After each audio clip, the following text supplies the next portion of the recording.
ज्यांनी ऐकलं त्यानं 10 महिन्यात एकरी 8 ते 10 लाख रुपये कमवले.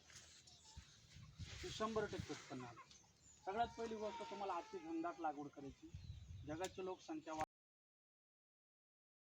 पण हा जरा 1200 मायक्रोनचा तो 500 550 600 मायक्रोनचा असतो. याची लेंथ सांगा. आणि याच्यामध्ये जे काही पाणी आपण घालणार आहे ते 6000 लिटर पाणी असतं. त्याची कॅपॅसिटी 6000 लिटर. याच्यामध्ये आपण 200 किलो शेण देशी गाईचं, 90 लिटर गाईचं गोमूत्र, 90 लिटर ताक आणि 90 किलो गूळ आणि 10 किलो तांदळाची पेस्ट करून याच्यामध्ये आपण हे 1 टाइम सोडतो किंवा 3 दिवस सोडतो. ती सोडल्यानंतर याला 15 दिवस काहीच करायचं नाही, हलवायचं नाही, काहीच नाही. मग 15व्या दिवसानंतर याच्यातून आपण लिक्विड काढतो 200 लिटर. हे गाळायचं नाही, हे डायरेक्ट तुम्ही तुमच्या शेतामध्ये सोडून द्यायचं. ते डायरेक्ट तयार झालं. याच्यामध्ये NPK नत्र पुरवठारी आपली जमीन भुसभुशीत होते, मुळांचं अपडेट चांगलं होतं आणि पांढरं मुळ मोठ्या प्रमाणात गांडूळ तयार होतं. एक ट्रॅक्टरच्या शेणखतामध्ये जेवढी मात्रा आहे तेवढी मात्रा याच्यात 200 लिटरमध्ये. मग एक ट्रॅक्टर शेतात नेऊन टाकण्यासाठी जेवढा वेळ जातो त्याच्यात फक्त 10 ते 15 मिनिटांमध्ये 200 लिटरमध्ये हे शेताला सोडून द्यायचं. हे मोटर चालू असताना सोडायचं, त्याच्यात पाणी मिक्स करायची गरज नाही. हे उघड्या हवेमध्ये ठेवायचं नाही, जमिनीत गेलं की हे लगेच काम चालू करतं. नाहीतर मग हे अजून थोड्या वेळा आलं की हे अजून खूप ब्लॅक होऊन जाईल. आता याच्यामधली सिस्टम अशी आहे, दररोज तुम्ही 200 लिटर काढू शकता. 200 लिटर काढलं तर 200 लिटर पाणी भरायचं. त्याच्यासाठी 1 किलो शेण, 1 किलो गूळ, 1 लिटर ताक, 1 लिटर तांदळाची पेज आणि ही जी पेरू आहे अशी खराब झालेली त्याला दळायचे आणि त्याच्यामधून सोडून द्यायचे. पाणी सोडताना याला तो जो कॉक आहे तो फास्ट सोडायचा. त्याच्या शेजारी जो कॉक तुम्हाला दिसतो त्याच्यातून मिथेन नावाचा वायू हा बाहेर फेकला जातो. तो जमिनीला गरजेचा नाही, तो जमिनीला आपल्याला गरजेचं नाही. तर तिथून नेमकं काही नको असलेले वायू याच्यातून निघून जातात. याच्यामध्ये ज्या बॅक्टेरिया आहेत जापनीज आहेत, ह्या काय करतात, या 100% मध्ये सोडलेलं सगळे पदार्थ खाऊन टाकतात. पण हे टाकताना जर तुम्ही 2, 3, 4, 2 इंचाचं जरी असलं तर ते त्याला खात नाही. म्हणून याचे जे बी तुम्ही शेण टाकाल, जो भाग टाकाल तो गाळून टाका, म्हणजे तो पूर्ण गरगोटा असणार. तांदूळ सुद्धा तुम्ही म्हणजे त्यांचं अन्न हे अतिसूक्ष्म, त्या मल्टिप्लाय होतात. जेवढ्या काढाल तेवढ्या मध्ये वाढतात, त्याला खायलाच दिलं पाहिजे. तर अशा पद्धतीने याचं काम चालतं. हा प्रत्येक शेतकऱ्याला बसवणं गरजेचं. याचं लाईफ आहे 5-50 वर्ष, याला काहीच होत नाही, त्याला काही टच नाही झाला, त्याला काहीच होत नाही. हे तुम्ही आत्ता जर पाहिलं तर हे लिक्विड जसं आत्ता नॉर्मल गरम आहे तसं उन्हाळ्यात बी तसंच राहील, हिवाळ्यात तसंच राहील. त्याच्यावर ऊन वारा पाऊस पाण्याचा काहीच परिणाम नाही. सिक्युरिटी म्हणून आपण याला बनवलं. याला खालून उंदीर वगैरे टच करत, पण घुस मात्र त्याला उकळून फाडू शकते, टच करू शकते. म्हणून याला चांगला वट्टा बनवून घ्या, खडा ऋतू नाही म्हणून खाली कागद टाका. आणि अशा पद्धतीने याचं दररोज ज्या ज्या वेळेस तुम्ही शेताला पाणी द्या त्यावेळेस तुम्ही हे आपल्या फळ पिकांना, भाजीपाल्या वर्गाला नेहमी वापरा. याची वरून फवारणी पण करता येते. जर झाडाला फुलं कमकुवत होत असेल, फळ गळ होत असेल तर याची तुम्ही वरून फवारणी करा. याच्यामध्ये बुरशीनाशक आणि कीटकनाशक मिक्स करायचे, ते स्वतंत्र त्याला फवारून देऊ शकता. फवारणीसाठी 200 लिटरला 10 लिटर हे वरून फवारणीला तुम्ही वापरू शकता. आणि जर झाड 1.5-2 वर्षाचं तर 20 लिटर, आणि झाड अजून 1-2-3 महिन्याचं असेल तर त्याला 5 लिटर, 200 लिटर याचं प्रमाण. जर नवीन लावलेल्या झाडाला डायरेक्ट हे नेऊन वतलं तर झाड जळतं, कारण त्याच्या मुळीला एवढं फास्ट तेज देतं की ते काम करत नाही. म्हणून जर नवीन झाडाला हे द्यायचं असेल तर तुम्ही पाणी मिक्स करून द्या किंवा ड्रीपद्वारे सोडा. तर अशा पद्धतीने याचं काम आहे. ही थिअरी मी तुम्हाला जी सांगितली ही बनवलेलं आहे. हा 3000 लिटरचा बॅरल आहे. ही टाकी 100% तुम्ही बघा. तुमच्या गाईचं जे शेण मिळतं ते उखळ्यात टाकून ते याच्यात टाका. हे 10-15 दिवस 1 महिनाभर याच्यात लगेच कुजून जातं. याच्यामध्ये विशिष्ट प्रकारची एक बॅक्टेरिया, उदाहरणार्थ ट्रायकोड्रामा, फॅसिलोमायसिन, बॅसिलस, या बॅक्टेरियाच्या सोडायच्या. आणि त्या सोडल्यानंतर डायरेक्ट याची स्लरी आपल्या शेतामध्ये टाकायची. मग याच्यात काय टाकायचं? गाईचं उरलेलं शेण, गोमूत्र, आपल्या घरातलं जे काही अन्न असेल, आपण जे खातो ते सगळं अन्न टाकायचं, फक्त जास्त तेलकट टाकायचं नाही. दुसरी गोष्ट, याच्यात साबणाचं पाणी लावू द्यायचं, म्हणजे ते आपल्या बॅक्टेरियाला विघातक असतात. हे जेव्हा तयार होतं याला रोज सकाळ संध्याकाळ हलवायचं, याला हलवायची गरज नाही. आणि उरलेले फळं वगैरे तुमचे आहे ते सगळे याच्यात टाका, की जेणेकरून तुमचं चांगलं सेंद्रिय खत होईल. त्यानं कर्ब वाढतो आणि गांडूळ खूप मोठ्या प्रमाणात वाढतो. तुम्हाला बाहेरचं दाणेदार खत आणायची गरज नाही. परत जर तुम्हाला हे बनवणं शक्य नसेल तर तुम्ही काय करायचं, असं 200 लिटरचा बॅरल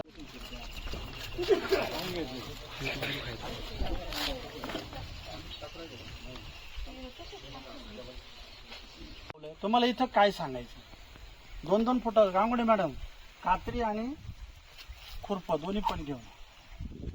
तर इथं शेंडा स्टॉप करायचं वैशिष्ट्य बघा, ह्या माझ्या झाडावर शेंडा स्टॉप केलेला आहे, पुढे अजून बाकी. तर हा जो शेंडा स्टॉप केला बघा, इथं जे आलाय की नाही, 1, 2 आणि 3 पान, 3 पानावर स्टॉप केलेला आहे. याला लगेच 2 फांद्या. आता या 2 फांद्यांनी तिसरी फांदी आली की लगेच होणार. प्रत्येक ठिकाणी बघा इथं लगेच 2 फांद्या आल्या, त्याला लगेच माल आला. झाडाला वरती इथं फांदी आली, स्टॉप केला का दुसऱ्या पानावरच माल येतो सर, दुसऱ्या पानावरच माल येतो. पेरूचं ही जी व्हरायटीचं जे का आपण कन्सेप्ट राबवलाय. आता बघा इथे या लोकांनी काय केलं, 1, 2, 3 केलं, पण इथं माल आला आणि इथं हा जो माल आला इथं शेंडा स्टॉप केला. यानं इथं पाहिल्याने ह्या मालापासून 3 पानं ठेवायला पाहिजे, 1, 2, 3, आणि मग याचा शेंडा स्टॉप केला. इथं बरोबर आहे बघा, इथं पण 1, 2, इथं अजून शेंडा आलाच नाही. म्हणजे जर इथं हे चूक झाली तर हे माल लवकर पोचत नाही. कारण वनस्पती स्वयंपोषी, स्वतःचं अन्न स्वतः तयार केलं. हरितद्रव्याच्या साहाय्याने वनस्पती स्वतःचं अन्न स्वतः तयार केलं. आणि इथं काय झालं की त्याचं अन्न तयार करायची गोष्टच आपण काढून घेतो. म्हणून शेंडा स्टॉप करताना एवढी काळजी घ्यायची की 100% शेंडा हा जाणीवपूर्वक व्यवस्थित कट करायचा. इथं आल्यानंतर शेतकऱ्याला काय माहिती द्यायची, याला आपण नळ्या वापरल्या, 2-2 फुटावर नळी. दुसरी गोष्ट, याला उन्हाळ्यात मल्चिंग केलेलं आहे. तिसरी गोष्ट, हा पेरू खायला गोड, 200 ग्रॅम ते 1000 ग्रॅमचा होतो. ह्याच्यामध्ये बिया कमी आहे, टिकवण क्षमता खूप जास्त आहे, हाती घनदाट लावता येते. आणि माझा जो पेरू आहे इथं जो लावलेला आहे, इथं काय मी केलं, टुरिझम बनवलं. बघा या पेरूमध्ये इथं आंबा आहे, जास्त आंबा, प्रत्येक 10 फुटावर आंबा आहे. त्या आंब्यापासून लगेच पुढे नारळ आहे, त्या नारळा शेजारी लगेच मोहगणी, आणि त्या मोहगणी शेजारी 2-2 फुटावर पेरू 2-2 फुटावर लावला. आंबा 10-10 फुटावर त्या पेरूमध्येच लावला. म्हणजे 1 फुटावरच पेरू आणि आंब्याचं सूत्र. आणि त्याच्यामध्येच पुन्हा मी मोहगणी लावली, ती पण 1 फुटावर. 1-1 फुटावर झाडे. प्रत्येक 10 फुटामध्ये माझे 7 झाड, प्रत्येक 10 फुटामध्ये. ह्या मोहगणीचा डिस्टर्ब पेरूला नाही आणि पेरूचा डिस्टर्ब आंब्याला नाही. तर आंबा अजून अलगत वर येणार. एकदा आंबा वर आला की तो याच्याबरोबरच राहणार. आंबा आपण मोठा करत नाही. 8 ते 10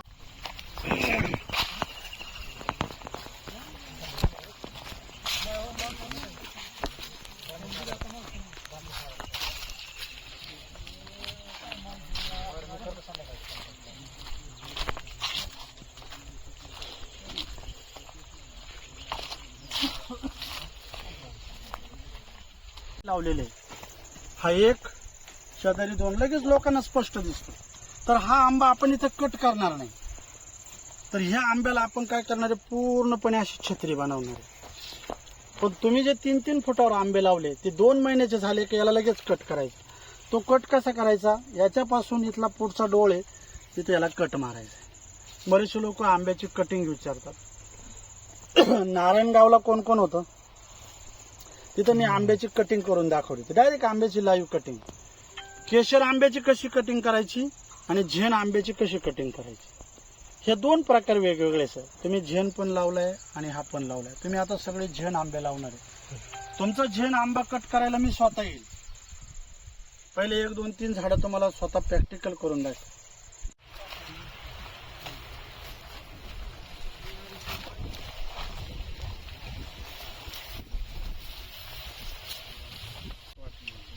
बदल वाटतो की नाही? Yes, तर अशा पद्धतीचा आपल्याला प्रत्येक रस्ता तुम्हाला असा दिसेल मध्ये गेल्याने.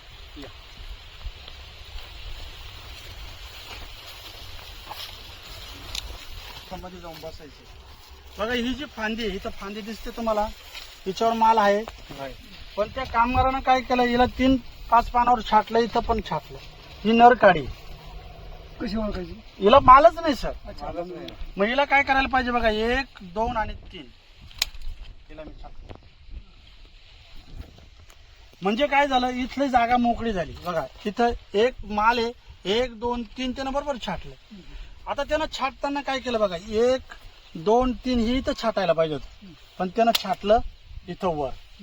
आणि हा माल मी तोडून टाकणार. ज्यांचा शेंड्याला माल आहे सगळा माल तोडून टाका, कारण ही छाटणी चुकली. हा माल मोठा बनत नाही, इथून नवीन फांदी येत नाही. त्याच्यामुळं झाड डिप्रेशन मध्ये जातं आणि शेतकऱ्याचं नुकसान होतं.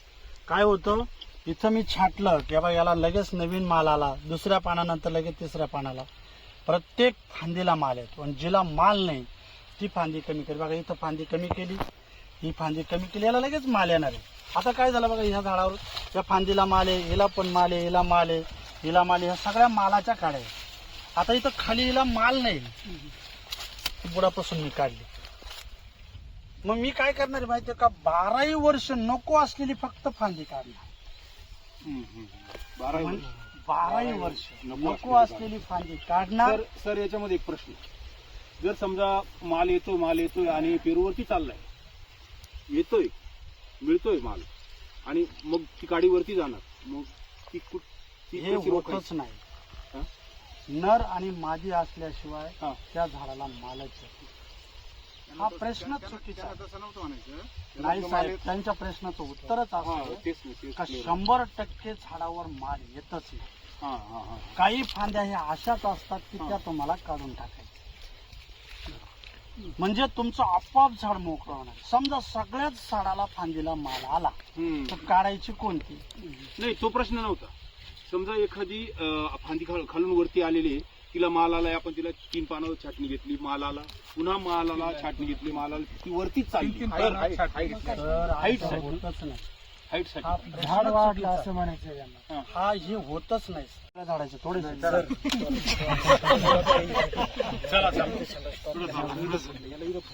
येणार सर, नाही हिला येणारच नाही सर, याला फळ येतच नाही. ही फांदी तुम्हाला काय, ही किती वाढू द्या, ती म्हणले ना सर याला माल येईल, पुढे जाईल, याला माल हेच खेळी शिकायची, येतावरून तपेला शिकायचे, प्रश्नच नाही. चला सर, ते जेंटचं शिकायचं काय जेन आज नाहीच ना, कटिंगला आपला नाहीच नाही. तुम्हाला आता इथं पांढरी मुळी उकळून दाखवतो, कोण आहे मुळी?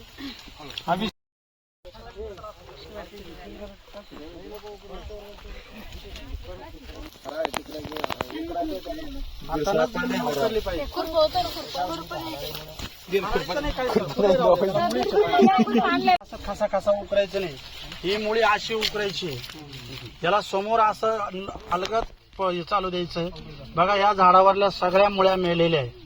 ही बाई ही मुली, हो ही बाई पांढरी एवढी दिसली बघा, ही एकदम अलगद माती काढायची. एवढं खोल जाय, तुम्ही एवढं खोल जाऊन ही मुळी सापडू शकत नाही तुम्हाला. 2 ते 3 इंच बघा सर, ही मुळी तुटली. पावसामुळे गेले का? पावसामुळे नाही सर, या मुळ्या तुम्ही वाढताना तोड राहिले ना, या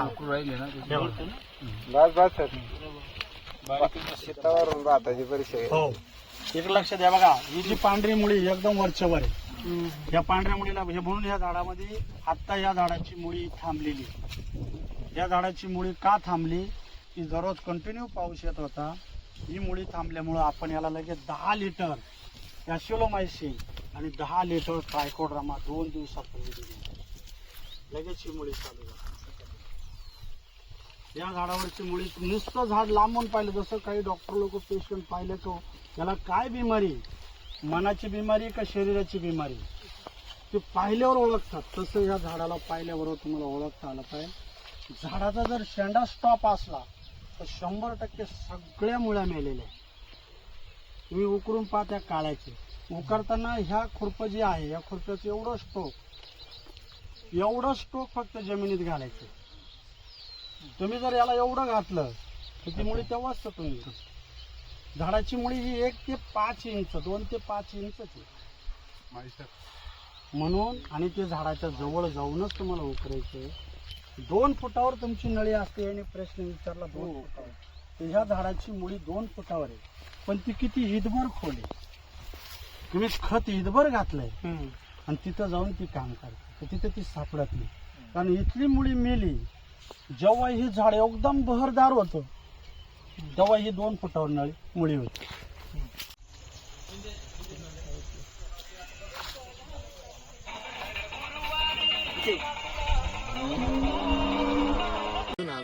होते का? हा मग तुम्ही खड्डे करायला होते नाही. हा भाऊ असं भाऊ असं भाऊ खड्डे करायला होता हा. आम्ही लावायला. तर परत ती मधली नारळ लावेल. तिकडे जाऊन बोलू हा टाकायची का? नाही आता कमलंय ना, मग माणसं उभे राहणे पेक्षा बांधून घेऊन राहिलं. बांधता म्हणा ही गाठण कधी पण मोकळी ठेवते तुमच्या भरला तर भरू द्या. झाडांच्या शेजारी जाऊ नका. चपला काढून ठेवल्या तरी चालेल.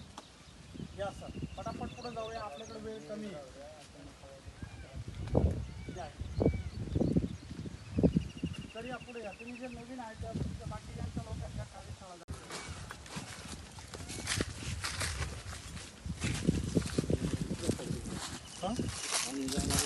या ना या.